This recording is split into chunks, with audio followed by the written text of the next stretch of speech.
ताज़ा कंट्रोवर्सी में वही फखर जमान साहब ने ट्वीट की है। इनके पैसे पीसीबी दे दिए, ये भी खुद ही देंगे। कर लूंगा। वो बेचारा ऑपरेशन कराने के बाहर गया था और उसके बाद से वो बाहर है। तो एक मिस्टीरियस इंजरी होना बाकी है। मैचेस में इंग्लैंड के लिए रेस्ट करेंगे। हारिस बहुत एग्रेसिव खेलते हैं और बाबर आजम का भी स्टाइल पसंद है। और बाबर आजम और रिजवान बहुत ही। अस्सलाम वालेकुम, क्या हाल है आपके? ठीक है, अल्लाह का शुक्र। आदिल भाई कैसे हैं आप? ठीक है अल्हम्दुलिल्लाह। यार भाई बड़ी हम लोग नॉर्मल सी कैजुअल सी वीडियो करते हैं, कोई इधर उधर की बातें ज़्यादा बढ़ा चढ़ा के ना करने का आदि है, ना फॉर्मल माहौल में रहते हैं, बिल्कुल कैजुअली बात करेंगे आज यहाँ पे। आप कैसे हैं? आप ठीक है? अल्हम्दुलिल्लाह बिल्कुल। अच्छा, पहले आपका इंट्रोडक्शन तो देना भूल गए। हमारे बाबा भाई आज हमारे साथ हैं, इनको हम प्यार से बॉबी भाई कहते हैं और ये बहुत सीनियर स्पोर्ट्स जर्नलिस्ट है। मेरे ख्याल में कितना साल हो गया आपको? मुझे 15 साल हो गए। 15 साल से मैं मुख्तलिफ चैनल से एफिलेटेड रहा। पहले आज टीवी में था 3 साल, फिर उसके बाद मैं AR में चला गया। 10 साल AR है मेरा। और अभी मैं समा में हूँ as a senior producer sports. 1 साल तकरीबन मुझे समा में होने वाला है। अच्छा, 15 साल से स्पोर्ट्स जर्नलिस्ट हैं? जी, शुरू से मैं स्पोर्ट्स को फोकस कर रहा हूँ। AR में कौन सा प्रोग्राम करते थे?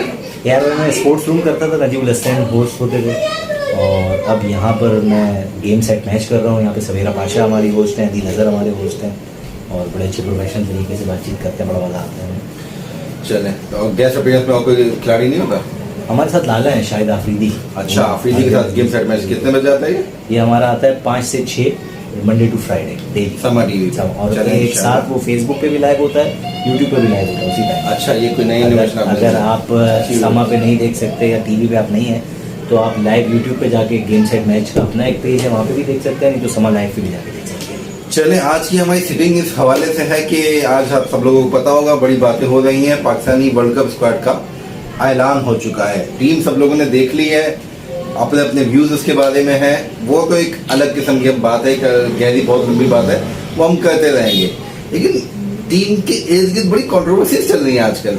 पहले उस कॉन्ट्रोवर्सी पे बात की करें या टीम पे बात करें? अभी एक ताज़ा कॉन्ट्रोवर्सी में वही क्रॉप कर रहा हूँ, मैं अभी दिखाता भी हूँ आपको। ये अभी हमारे फखर जमान साहब ने ट्वीट की है, लेकिन ये फेक आईडी है। इसके ऊपर बड़ा चर्चा हो रहा है। लोग कह रहे हैं कि यार ये क्या ट्वीट किया उन्होंने एक तस्वीर लगाई है अपनी, जिसके अंदर वो मुंह पे टेप लगाया हुआ उन्होंने। और ये अगर हमारे नाजरीन को नज़र आ रहा हो, मैं कैमरे में दिखा सकता हूँ? बिल्कुल दिखा दो। ये तस्वीर उन्होंने ट्वीट की है, उनके होठों पे काला टेप लगा हुआ है और उन्होंने ऊपर लिखा है उन्होंने कि सच कड़वा होता है। मैं सच बताना नहीं चाहता क्योंकि सच कड़वा होता है। ये ट्वीट उन्होंने फखर जमान की आईडी से की है। आजिब भाई, ये आप देख सकते हैं, उन्होंने मुंह पे टेप लगाया हुआ है।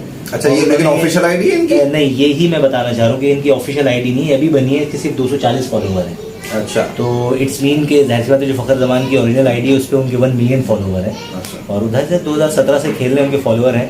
अच्छा, ये तस्वीर लगा के किसी ने ये तासुर देने की कोशिश की कि शायद फखर जमान ये बताना चाह रहे हैं कि मुझे जानबूझ के इंजर्ड किया गया, मैं इंजर्ड नहीं हूँ। हालांकि PCB की प्रेस रिलीज अभी आ गई है कि वो लंदन रिहैब के लिए जा रहे हैं। उनकी इंजरी जो हुई है घुटने में, फील्डिंग के दौरान उनका घुटने पे पूरा जोर आ गया था, ट्विस्ट हो गया था, जिसमें काफ़ी पेन है, उसी के रिहैब के लिए वो इंग्लैंड जा रहे हैं। लेकिन ये इस तरह की ट्वीट जो है वो माहौल ख़राब करती है टीम का। ये किसी ने फेक आईडी सॉरी आपकी बात कर रहा हूँ, लेकिन इनके पैसे PCB दे दिए, ये भी खुद ही देंगे? ये आपने अच्छी खबर उठाई क्योंकि आज हमारे ही शो में लाला ने ये बात कही थी कि शाहीन आफरीदी के लिए PCB ने कुछ नहीं किया, जिसके ऊपर हमारे दोनों होस्ट बड़े हैरान हुए। उन्होंने दोबारा पूछा कि लाला मतलब PCB ने क्यों नहीं किया? ये तो PCB का काम है क्योंकि वो ऑन फील्ड ग्राउंड में मैच खेलते हुए इंजर्ड हुआ था, तो ये तो आपकी इज्जत, और फिर वो आपका प्राइम बॉलर है, आपको उसके ऊपर खर्च करना चाहिए। तो लाला ने उसके ऊपर बड़ा फोर्सली कहा कि नहीं, बिल्कुल उन्होंने कुछ नहीं कहा, बल्कि एक आध बार सिर्फ जाकिर खान का फ़ोन आया था, फिर उसके बाद उन्होंने फ़ोन भी नहीं किया। मैंने, यानी लाला कहने लगे, मैंने कराची से मैं अपने कुछ रेफरेंस लगाता रहा और जो वहाँ का बेस्ट डॉक्टर है मैंने उसको अरेंज किया। फिर शाहीन ने अपने पैसों से टिकट खरीद के अपने पैसों से होटल में रुका हुआ है और अपने पैसों से वो सारा ये रिहैब कर रहा है।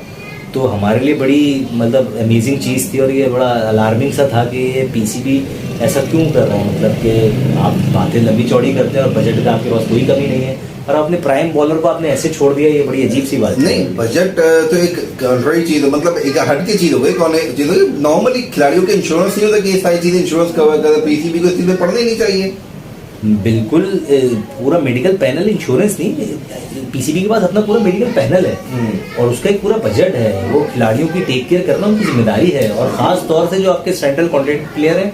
और फिर सेंट्रल कॉन्ट्रैक्ट में तो चले फिर 33 प्लेयर्स होते हैं। आपके पास जो 15 और बल्कि मैं तो कहता हूँ जो प्लेइंग 11 में 11 लड़के हैं वो तो आपके लिए आंख का तारा होना और चाहिए। जो आपकी ऑब्वियस चॉइस हो गई, शाहीन हो गया, रिजवान हो गया, बाबर हो गया, ये तो आपकी ऑब्वियस चॉइस है। बाकी पे तो इन 3 के अलावा तो बाकी हमें डेफिनेटली ढूंढने पड़ते हैं, लेकिन ये तो वो खिलाड़ी है जिनके नाम सबसे पहले आप लिखते हैं। हाँ, लिखते हैं भाई, चलो अब यार बाकी के बाबर, 8 ढूंढो। रिजवान और शाहीन इन्होंने तो होने ही है, बाकी के लड़कों का 8 को ढूंढो, बिल्कुल। तो उसके साथ अगर आप ऐसा कर रहे हैं तो मतलब आगे फिर और क्या होगा, ये तो बड़ी खतरनाक चीज है। तो खैर ये तो अलग बात है। टीम आप बताएं, आपको टीम कैसी लग रही है? टीम से पहले मैं एक सवाल और मैं आपसे करना पसंद करूंगा कि फखर इंजर्ड आप कह रहे हैं हो गए थे, कुछ लग गई थी जो डेफिनेटली हम लोगों की नजरों से नहीं गुजरा, टीवी पर हम लोग जो देखते हैं, आप स्पोर्ट्स जर्नलिस्ट है, आप लोगों को ज्यादा पता होगा। लेकिन रिजवान का तो दिखा था हम सबको, बहुत बुरी तरीके से लगी थी, इंजर्ड था, परेशान था, वो सेट है। उसके लिए भी पीसीबी ने अपडेट जारी की है। वो इब्तदाई मैचेस में इंग्लैंड के लिए एडजस्ट करेंगे।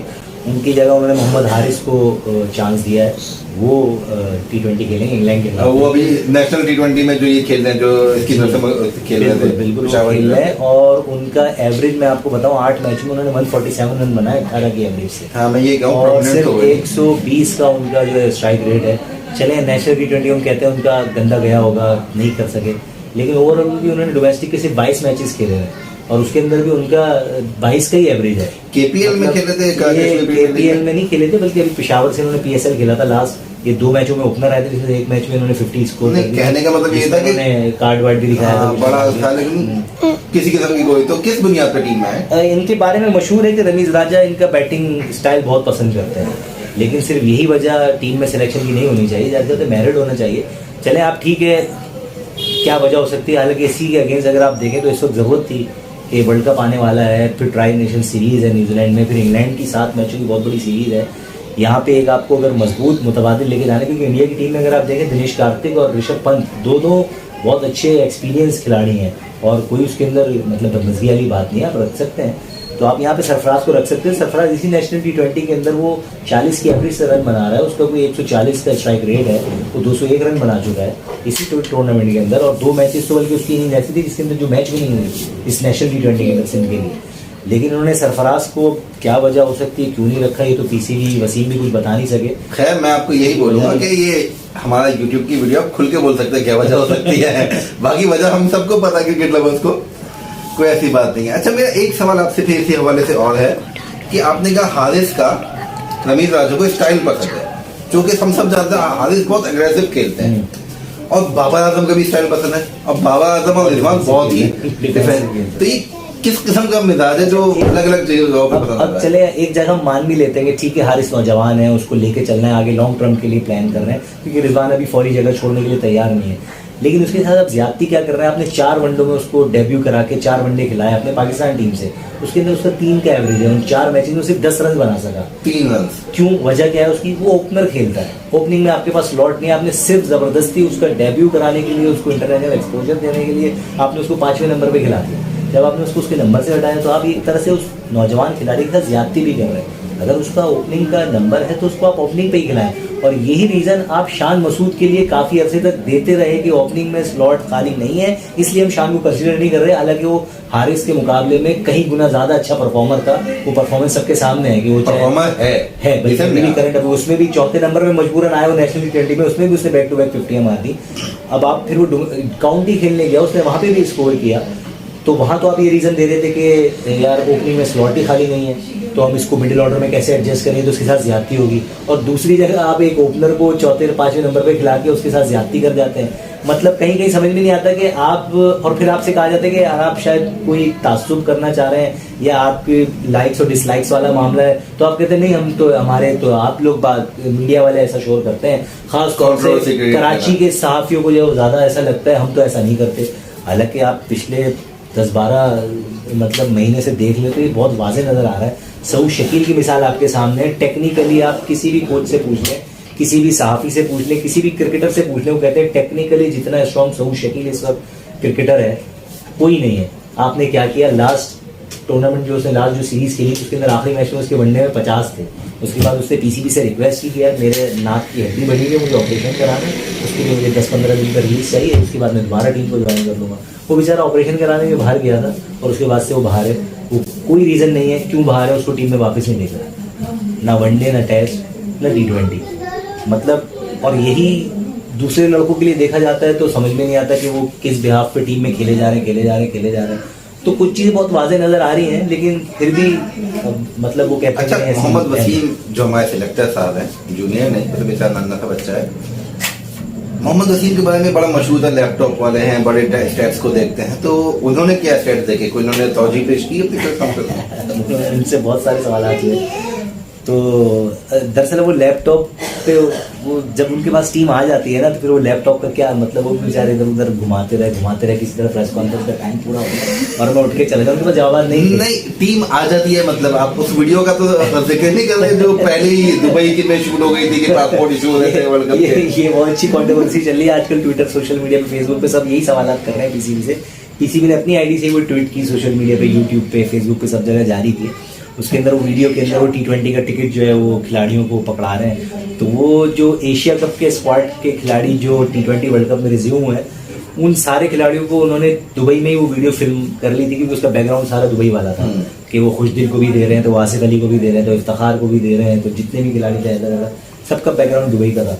तो उसके ऊपर लोग उनसे यही कह रहे थे, जब आपने दुबई में फैसला कर लिया था कि इसी टीम को रखना है, तो सिर्फ एक शान मसूद का चेंज करने के लिए आपने इतना टाइम ज़ाया किया कि 15 तारीख जो आखिरी तारीख थी, उसको भी डेडलाइन खत्म होने के बाद आपने 4:30-5 बजे 4:30 का टाइम दिया था। कल इन्होंने अनाउंस किया था कि हम 4:30 बजे टीम अनाउंस कर देंगे, 5 बजे तक इंतजार कराते रहे, 5 बजे जाके उन्होंने टीम अनाउंस की।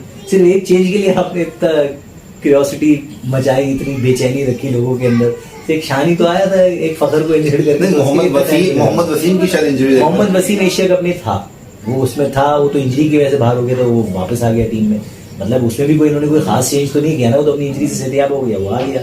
तो सिर्फ एक चेंज हुआ है जो एक्चुअली नजर आ रहा है, वो क्या है कि वो फखर चला गया और शान मसूद अंदर आया। अच्छा, आपको कितना लगता है कि फखर चला गया है? नॉर्मली हमारे जितनी भी हमारे इवेंट्स हुए हैं कि एक टीम अनाउंस होती है, वर्ल्ड कप हुआ, एशिया कप हुआ, कोई से भी एक टीम अनाउंस होती है और उसके बाद कोई एक बंदा मिस्टीरियसली इंजर्ड हो जाता है। पिछले 2019 वर्ल्ड कप में वहाब याद आ जाता है, फिर अभी कोई इंजर्ड होता है, हसन अली आ जाता है मोहम्मद वसीम की जगह। तो एक मिस्टीरियस इंजरी होना बाकी है, जिसके बाद एक प्लेइंग लेवल में आ जाएगा। 15 अक्टूबर तक का टाइम है। टेक्निकल इशूज और जो इस तरह के इशू होते हैं उसके ऊपर आप चेंजेस कर सकते हैं। तो 15 सितंबर से 15 अक्टूबर पूरे 30 दिन के अंदर आप बहुत सारे मिस्टीरियस चीज़ें कर सकते हैं। इंग्लैंड के जो 60 T20 है ना, ये बहुत अहम है। अब इसके अंदर देखना ये कि ये वाकई शान मसूद को मौका देते हैं, और देते हैं तो किस नंबर पे देते हैं। आया उसको ओपनर खिलाते हैं, और हमारे बेटे साहब आ गए, भी क्रिकेट के बहुत बड़े छोटे क्रिकेटर आ गए, छोटे क्रिकेटर, इनका नाम है हुसैन अली। तो शान मसूद को, क्योंकि ओपनिंग भी आपने देखा एशिया कप में मुकम्मल फ्लॉप रही, अब ये जवाब तो खत्म हो गया कि यार ओपनर अच्छा परफॉर्म करे तो उनको क्यों चेंज करें। अब तो परफॉर्म नहीं कर रहे, मुसलसल आपके 6 मैचेस हो गए, आपकी ओपनिंग खराब हो रही है। और जब ये मिसबा ने ये शुरू किया था, बाबर और रिजवान को ओपनर बनाया था, जब से सब चीख रहे थे कि ठीक है वो अच्छा परफॉर्म कर रहे हैं, लेकिन ओपनिंग मटेरियल नहीं है, वो पावर प्ले का सही फायदा नहीं उठा सकते। लेकिन उस वक्त क्योंकि वो परफॉर्म कर रहे थे तो सारे साहब ही, सारे एनालिस्ट, सारे क्रिटिक उनको बुरे लग रहे थे।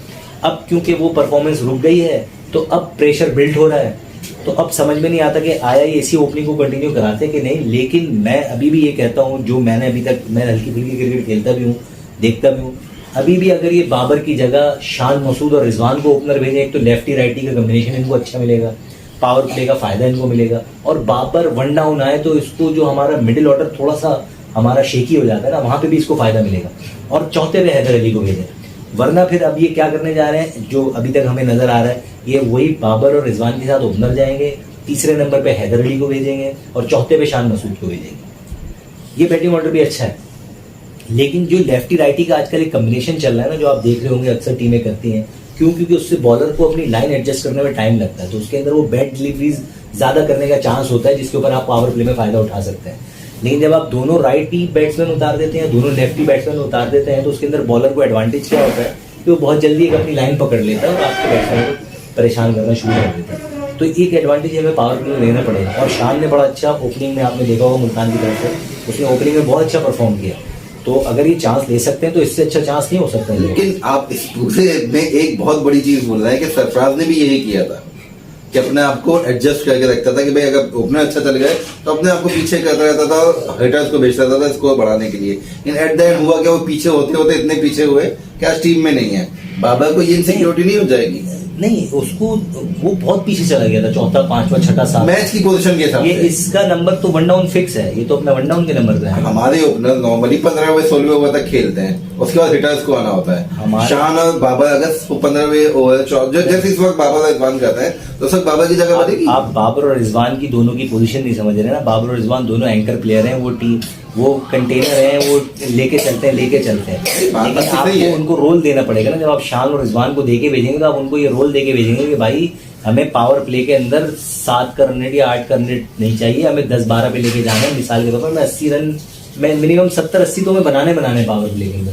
जब आप ये रोल देके भेजेंगे ना तो फिर थोड़ी वो 15 ओवर तक जा सकते हैं। डेफिनेटली ये एक चीज चल जाएगी कि वो तेज खेलने की गुंजाइश रखते होंगे, उनको पता है पीछे हमारे पास कंटेनर उनके पास एक है भाई, हमारे पास बाबर है, अगर ये अगली विकेट गिर भी गई तो हम बाबर को उसको कंटेन कर लेगा, कोई मसला नहीं। और उसके साथ फिर हैदर आ जाएगा तो हैदर, और फिर ये बाबर को ये भी समझा के भेजना पड़ेगा कि आप नहीं मार सकते ना तो आप कोई बात नहीं, आप अपनी ड्राइवें खेलें, अच्छी आपकी ड्राइवें बहुत अच्छी हैं, आप सिंगल डबल, आप जो भी बैट्समैन आपके साथ है ना उसको तो खिलाए ना, जैसे धोनी करता था या जैसे और कोई कैप्टन है जब वो उनको करता। तो आप जब अगर आप शान आउट हो गया, आप आ गए तो आप या तो रिजवान सेट है, आप बोले ठीक है मैं सिंगल देके तुम्हें दे रहा हूँ, स्ट्राइक तुम ज्यादा से ज्यादा तुम हिट करो, जो तुम्हारा स्ट्रॉन्ग पॉइंट है वहां हिट करो। या हैदर आता है तो हैदर अच्छा क्लीन हिटर है, आप उसको कॉन्फिडेंस दो, मैं सिंगल दे रहा हूँ या मैं तुम्हें स्ट्राइक दे रहा हूँ तो मैक्सिमम हिट करो, आप कंटेन एंड तक लेके जाओ। लेकिन हमें हमारा मोटिव क्या होना चाहिए कि यार हमें स्कोर ये चाहिए भाई, बोर्ड पे स्कोर बोर्ड पे हमें ये चाहिए, रन रेट हमारा 8 से नीचे नहीं आना चाहिए पावर प्ले के बाद।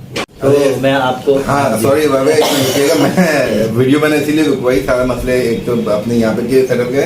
पीसीबी ने भी क्या तरदीद जारी की है? पीसीबी ने तरदीद तो जारी नहीं की, तरदीद भी कहेंगे उसको, लेकिन उन्होंने थोड़ी सी अपनी बचाने की कोशिश की है। अभी दरअसल आपको शायद याद हो, मैंने शुरू में बताया भी था कि शाहिद आफरीदी ने जिक्र किया था कि शाहिद आफरीदी को उन्होंने कोई मेडिकल असिस्टेंट फराहम नहीं की, उसने लंदन में जो रिहैब कर रहा है वो सब उसने अपने तौर पे अरेंज किया है। शाहिद आफरीदी ने उनको डॉक्टर अरेंज करके दिया, तो अपने खर्चे पे मार उठा। तो उसकी उन्होंने एक छोटी सी प्रेस जारी की है फ़खर जमान को अटैच करते हुए, कि फ़खर जमान का उन्होंने शुरू में जिक्र किया कि फ़खर जमान लंदन जा रहे हैं रिहैब के लिए और हम अपने खिलाड़ियों का ख्याल रखते हैं, शाहिद आफरीदी प्रोग्रेस अच्छी कर रहा है, वर्ल्ड कप में आ जाएंगे।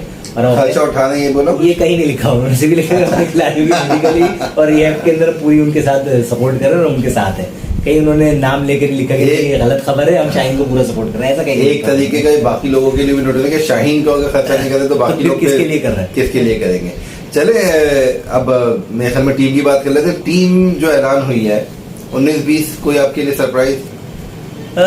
वैसे तो बेस्ट 11 यही थी, मतलब और खिलाड़ी कोई नजर आ नहीं रहे थे इसके अंदर। सबसे ज्यादा लोग बात कर रहे हैं आसिफ अली के ऊपर, मैंने भी अभी स्टैट्स निकाले थे आसिफ अली के लिए। आसिफ अली के 45 मैचेस हो चुके हैं, उस 45 मैचेस के अंदर उनका एवरेज अभी भी 15 का है। उनकी इन 45 मैचेस में कोई 50 नहीं है, इंटरनेशनल में कोई 50 नहीं है। अभी मैं स्टैट्स देख रहा था तो उनके 23 मैचेस ऐसे हैं जिसके अंदर वो अंडर 10 रहे हैं, अंडर 10 यानी 10 से ऊपर भी रन नहीं बना सके। 5 दफा वो 0 पे आउट हुए हैं, 5 दफा 0 पे आउट। उनका हाईएस्ट स्कोर 45 है। मतलब अब इस स्टैट्स के साथ अगर आप देखें, और एशिया कप में बैक टू बैक 2-0 है उनके श्रीलंका के खिलाफ। और मतलब आप गली में जो बच्चा क्रिकेट खेलता है उससे भी पूछ लें कि यार आसिफ अली की कमजोरी क्या है, तो आपको बताएगा उसको शॉर्ट बॉल कराओ तो फाइन लेग या स्क्वायर पे कैच दे देता है, या उसको स्पिनर लगा दो तो वो बोल्ड हो जाता है।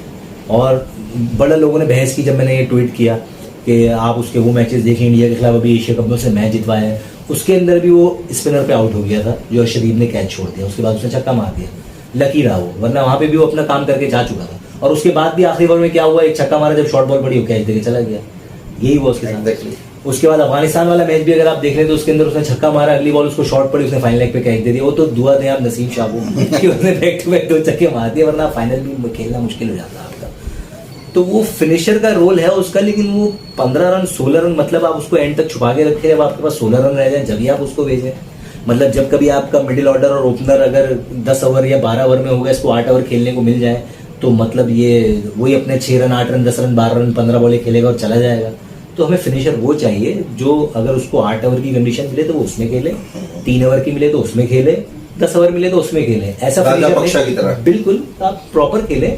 श्रीलंका ने आपको दिखाया किस तरह पम्प्ड हुए हैं, वो सिर्फ एक बांग्लादेश के कोच के तंज़ी अल्फाज से टीम ऐसी उठी के इवेंट जीत के चली गई। आप ये देखें आपके अंदर ऐसे फिनिशर, आपके पास खुशदिल का एवरेज आपको बताओ 10 का एवरेज है उसका, मतलब 19 मैचेस हो चुके हैं उसके, उसका भी हाईएस्ट 35 है। मतलब ये वो है जो करंट सिचुएशन पे आते हैं आपको मैच फिनिश करने के लिए। तो मैच फिनिश करना क्या सिर्फ यही है कि 12-15 रन तो उन्होंने बना दिए, तो अगर 40-50 रन 5 बैट्समैन को 4 ओवर तो देते हैं, बिल्कुल सही है। बाबर और ये इतनी ज्यादा बॉलिंग खेल जाते हैं कि टेल एंडर पे प्रेशर आता है, तो कहने का मकसद अब यही है कि सकलैन, मुश्ताक, मैथ्यू हेडन अब आएंगे तो बहुत अच्छा इनपुट मिलेगा आपको, लेकिन वर्ल्ड कप में इंग्लैंड सीरीज में नहीं मिलेगा आपको। लेकिन सकलैन को ओवरव्यू करना पड़ेगा, अपनी पॉलिसीज को, प्लान ए बी सी इनको बनाने पड़ेंगे। अभी तो ऐसा लग रहा होता है कि एशिया कप में अगर आपने देखा हो कि जहां इफ्तिखार को बॉलिंग कराने की जरूरत थी वहां उन्होंने उससे एक ओवर नहीं कराया, और फाइनल में उससे ओवर करवा दिए। जो मेन आपका विकेट टेकिंग बॉलर था नवाज, उससे एक ओवर कराया। मतलब ये कप्तानी के ब्लंडर्स है ना ये। उस वक्त जब जडेजा आपके मैच में अटका हुआ था, उस वक्त आप इफ्तिखार को लेकर आते, एक ओवर चांस देते, अगर वो लेफ्टी की विकेट निकाल देते तो मैच इतना क्लोज ही ना जाता, पहला मैच भी जीत जाते। मतलब समझ में नहीं आ रहा। आसिफ अली नहीं, चले मान लेते हैं आसिफ अली नहीं, सब जानते हैं आसिफ अली फ्लूक है, तो फिर कौन? यही मसला है कि अवेलेबल कोई नहीं है, तो उसका रोल उसको बता के। तो आजम खान को क्यों नहीं होता? स्पिनर को बहुत अच्छा खेलता है। उसका फिटनेस का इशू उसके आड़े आ रहा है, जाहिर सी बात है। वो है बहुत एग्रेसिव, और अभी उसको इंटरनेशनली एक लीग ने साइन भी किया है, वहाँ जाके खेल भी रहा है, लेकिन वो अपनी फिटनेस से मार खा रहा है। लोगों ने ये भी कहा कि आपने हारिस को रखा, आप सरफराज को नहीं रखना चाहते थे, तो इससे बेहतर था कि आप आजम को रख लेते। आपको उस पे नीचे 6ठे नंबर पे आसिफ की जगह अगर आप उसको यूज करते तो आपको एक क्लीन हिटर भी मिल जाता। नहीं, स्पिनर का क्लीन हिटर मिल जाता अगर आपके पास इस वक्त होता।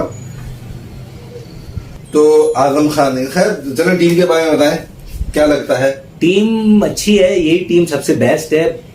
टीम में गलती नहीं है यहाँ पे। जो मेरा मानना है वो ये है कि इनको प्लान देना पड़ेगा, इनको इनके रोल इंटेंट में फर्क है। इंटेंट में फर्क है। इनको इनके रोल देना पड़ेंगे, इनको कॉन्फिडेंस देना पड़ेगा, और इनको भी ये बताना पड़ेगा कि 7 मैचेस ये आपकी ट्रायंगुलर सीरीज के तकरीबन कोई 5-6 मैचेस बनेंगे वो, और उसके बाद वर्ल्ड कप के 4-5 मैचेस होंगे, यानी टोटल आपके पास कोई 15 मैचेस बनते हैं। ये 15 मैचेस आपने ही खेलने, नहीं निकाले जा रहे आप टीम में। लेकिन आप जाके जो आपको रोल दिया गया ना, अगर आपको 10 ओवर मिल रहे हैं तो आपने मैच फिनिश करके आना है, आपको 5 ओवर मिलते हैं तो आपको मैच फिनिश करके आना है, आपको 1 ओवर मिलता है तो आपको मैच फिनिश करके आना है। आपका रोल मैच फिनिश करने का है, 10 रन बनाने, 8 रन 16 रन बनाने का नहीं। एक बाउंसर, और बड़ी देर से मैं आपसे बाउंसर कर रहा हूँ, आपने कहा 15 मैचेस है वर्ल्ड कप से पहले। लेट्स अज्यूम कि उन 15 मैचेस में बाबर की ऐसी ही फॉर्म रहती है। हमने पिछले 5-4 साल से बाबर का कोई ऑल्टरनेट तलाश नहीं किया, हम एक ही फॉर्मूले से चल रहे हैं, क्या होगा? कुछ नहीं होगा, यही खेलेंगे, बाबर ही खेलेंगे, क्योंकि बाबर को आपने बाबर तो खेलेंगे, रोकना ही खेलेंगे। अब यही तो इनको ये 7 मैचेस इनके लिए बहुत अहम है, क्योंकि देखिए आपकी होम कंडीशंस है, आपको कोई इशू नहीं है इतना। यहाँ पे अगर आप नहीं चेंज करते ना, अपनी प्लान ए बी सी नहीं बना लेते, अपने मुख्तलिफ कम्बिनेशन को नहीं आजमा लेते, तो आप वर्ल्ड कप में जाके फंस जाएंगे। इससे अच्छा चांस आपको नहीं मिल सकता। कि उनकी फुल फ्लैश टीम भी नहीं है, इंग्लैंड अभी भी बहुत मजबूत टीम है, लेकिन फिर भी उनकी बहुत से खिलाड़ी मिसिंग हैं, कुछ इंजरीज की वजह से, कुछ कमिटमेंट की वजह से नहीं आ सके।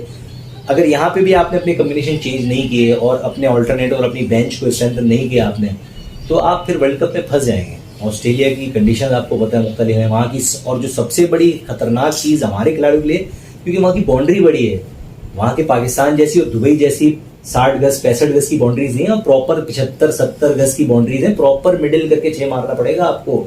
फ्लूक वाले शॉट नहीं जाएंगे, आसिफ अली के जो एक चले जाते हैं, या नसीम शाह ने मार दिया, या और कोई क्रिकेटर हमारा मार दिया, तो वहाँ प्रॉपर मिडिल करके आपको फोर्स के साथ शॉट मारना पड़ेगा, तो 6 जाएगा। ऑस्ट्रेलिया के ग्राउंड पड़े, तो हमें अपने प्लान को रिव्यू करना पड़ेगा। अब यही टीम है, हमें इसी को सपोर्ट करना है। तो ये है कि इनको प्लान दें प्रॉपर, इनको समझा के भेजें कि भाई आपने ही खेलना है, कॉन्फिडेंस दें, और अब आप ही हैं पूरे 15 मैच, क्योंकि ये तीनों के लिए टीम अनाउंस हुई है, इंग्लैंड सीरीज के लिए, उसके बाद इन्होंने ट्राई नेशन जो न्यूजीलैंड में हो रही है, बांग्लादेश, न्यूजीलैंड, पाकिस्तान, उसके लिए, और फिर वर्ल्ड कप के लिए। तो ये काफ़ी सारे मैचेस हैं, तो इसके अंदर कॉन्फिडेंस दें। इंग्लैंड की सीरीज के अंदर इन्होंने 2 नाम इन्होंने नए दिए। एक आमिर जमाल ऑलराउंडर है, नॉर्दर्न से खेल रहा है, वो भी एकदम फ्लूक है, अचानक से आ गया है, कोई इतना कोई खास उसका T20 नेशनल भी चल रहा है, उसमें भी कोई परफॉर्मेंस नहीं है। इकोनॉमी उसका 8.5 का है, एवरेज उसका 22 का है, बॉलिंग के अंदर मतलब कोई इतना एक्स्ट्राऑर्डिनरी नहीं है, लेकिन उसको अचानक से लेकर आए। अब क्या देखा है सेलेक्टर ने उसके अंदर ऐसा, ये तो हो सकता है अगर डेब्यू होता है तो पता चलता है, या ऐसी सिर्फ उसको टीम के साथ ट्रैवल करा रहे हैं। और एक मिस्ट्री स्पिनर है, सिंध से ही खेलते हैं, अबरार, आपने पहले भी नाम सुना, finger spinner, Ajanta Mendis type के फिंगर स्पिनर, उनको भी उन्होंने टीम में लिया है। अब इनको चांस मिलता है कि नहीं मिलता ये अलग बात है, लेकिन उनको टीम के साथ रखे, 2 नए नाम आए बाकियों के अलावा। तो देखें अब ये क्या बेंच अपनी बनाते हैं, किसको खिलाते हैं, किसको नहीं खिलाते। लेकिन रिजवान शुरू के 3-4 मैचेस के लिए अवेलेबल नहीं है, उसके लिए हारिस खेलेगा। अब अगर हारिस इन 4 मैचों में भी नहीं कर पाता, तो फिर ये बांग्लादेश सीरीज और इन वर्ल्ड कप के अंदर क्या करेंगे, फिर अचानक से किसी को चेंज करेंगे, आजम को लाएंगे, सरफराज को मिस्ट्री लाएंगे, इंजरी क्या करेंगे? हाँ क्योंकि आपको पता चल जाएगा ना कि 3-4 मैच वो खेलता है, उसका क्या परफॉर्मेंस रहती है, तो फिर आप क्या और इसी परफॉर्मेंस के साथ लेके जाते हो, इट्स मीन कि आप सीरियस ही नहीं चले है। एट लास्ट आपसे पूछते हैं कि आपको पाकिस्तान की सबसे ज्यादा स्ट्रॉन्ग और सबसे ज्यादा वीक चीज क्या लगती है? सबसे ज्यादा स्ट्रॉन्ग तो हमारी बॉलिंग ही है। फास्ट अगर शाहीन आफरीदी वर्ल्ड कप के अंदर बता रहा हूँ, क्योंकि अभी शाहीन है नहीं, जब वर्ल्ड कप में अगर शाहीन फिट होकर आ जाता है तो शाहीन और नसीम का कॉम्बो बहुत अच्छा हमारा बन जाएगा। हम पावर प्ले साथ में हारिस रऊफ, हम हारिस रऊफ तो पुरानी बॉल का अच्छा बॉलर है वो, लेकिन ये कि जब आपको अर्ली ऑन विकेट निकल जाती है ना तो हारिस उस लेग में अपना काम कर जाता है। तो आप पावर स्पिन बॉलिंग के बारे में? स्पिन तो शादाब अच्छा है हमारा, शादाब नवाज? बेहतरीन है, शादाब और नवाज का कम्बिनेशन। तो आपको सारी वीकनेस हमारी पसंद आती है? अभी तो जो हालिया कारकर्दगी उससे तो आप बैटिंग से ही हारे हैं। आप देखें ना, आप टॉस जीत कर आपने पहले बॉलिंग की, इसीलिए कि हम, और सारी टीमें वो मैच जीत भी रही थी टॉस जीतने के बाद, लेकिन आपकी टीम हार गई टॉस जीतने के बाद। तो ये सारी खत्म करने में तो माहिर है। तो आप टीम को कहाँ तक देखते हैं, सेमीफाइनल्स? अगर टीम अपनी स्ट्रेंथ पे खेलेगी, अपने हेड एंड के आने से मुझे लग रहा है कि वर्ल्ड कप के अंदर बहुत फर्क पड़ेगा हमारी अप्रोच में, हमारी सोच में, हमारी बैटिंग को फायदा होगा। बॉलिंग तो हमारी मजबूत है, और शॉन टेट के आने की वजह से आप बॉलिंग में ऑस्ट्रेलिया में बहुत, जब शॉन टेट आ जाएगा और हेड एंड आ जाएगा तो दो एग्रेसिव सोच वाले लोग आ जाएंगे ना, तो मुझे लग रहा है वर्ल्ड कप में बहुत फायदा होगा। इंशाल्लाह। चले इंशाल्लाह इंग्लैंड की टीम आ गई है आज कराची, इनकी प्रेस कॉन्फ्रेंस देखिए, होपफुली अच्छे मैचेस हो। उसके हवाले से आपसे नेक्स्ट वीक में बात करते हैं दोबारा। तो मैचेस के दरमियान तो इंशाल्लाह डेली व्लॉग करेंगे कि देखते हैं ज़्यादा। अच्छा लगा आपसे मिलकर। बाकी कोई ब्रेकिंग हो तो आप हमें जरूर बताइएगा, अलग से उसका प्रोग्राम करेंगे। ठीक है, अस्सलाम वालेकुम, थैंक यू। और आप सब लोगों को अस्सलाम वालेकुम।